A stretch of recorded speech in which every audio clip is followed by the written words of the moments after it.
അമുസ്ലിമായി ഇടപെടുന്നിടത്ത് റസൂലുള്ളാഹി തങ്ങൾ പറഞ്ഞു, നാളെ പരലോകത്തേക്ക് ഏതെങ്കിലും ഒരു ദിമ്മി എന്ന് പറഞ്ഞാൽ മുസ്ലിമീങ്ങളോട് ശത്രുത കാണിക്കാതെ ജീവിക്കുന്ന അമുസ്ലിമീങ്ങളായ ആൾക്കാർ, കോടിക്കണക്കിന് ആൾക്കാർ ലോകത്ത് ശത്രുതകൾ വളരെ കുറച്ചുള്ളൂ.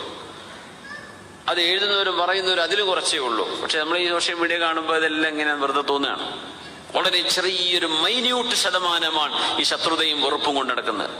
കോട്ടിക്കണക്കിന് അമുസ്ലിമീങ്ങളായ ആളുകൾ ഈ ഉമ്മത്തിനോട് ദയാവായ്പുള്ളവരാ.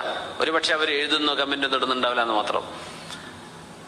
തങ്ങൾ പറയാം, നാളെ പരലോകത്ത് ഒരു ദിമ്മിയായ മനുഷ്യൻ, ഒരു മുസ്ലിം എന്നെ വഞ്ചിച്ചു എന്നോ കബളിപ്പിച്ചു എന്നോ അല്ലെങ്കിൽ എന്നോട് അനീതി ചെയ്തുവെന്നോ പറഞ്ഞ് അള്ളാഹുവിന്റെ കോടതിയിലേക്ക് വന്നാൽ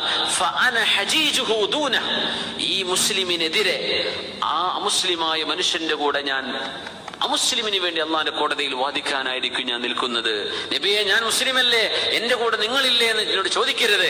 അനീതിയാണ് നിങ്ങൾ ചെയ്തതെങ്കിൽ നീതിക്ക് വേണ്ടി ഞാൻ അമുസ്ലിമിന്റെ കൂടെ ആയിരിക്കും ഉണ്ടാവുക എന്ന് പറഞ്ഞിട്ടുണ്ട് റസൂലുള്ളാഹി സ്വല്ലല്ലാഹു അലൈഹി വസല്ലം. അത്ര ഗൗരവമുള്ള വിഷയമാണ് അൽ മുഖ്സിതു സുബ്ഹാന. നീതി നടപ്പാക്കണം. ഇഅ്ദിലൂഹു അഖ്റബു ലിത്തഖ്വ. നിങ്ങൾ മുത്തഖീങ്ങളാണോ? അതാണ് ചെയ്യേണ്ടത്.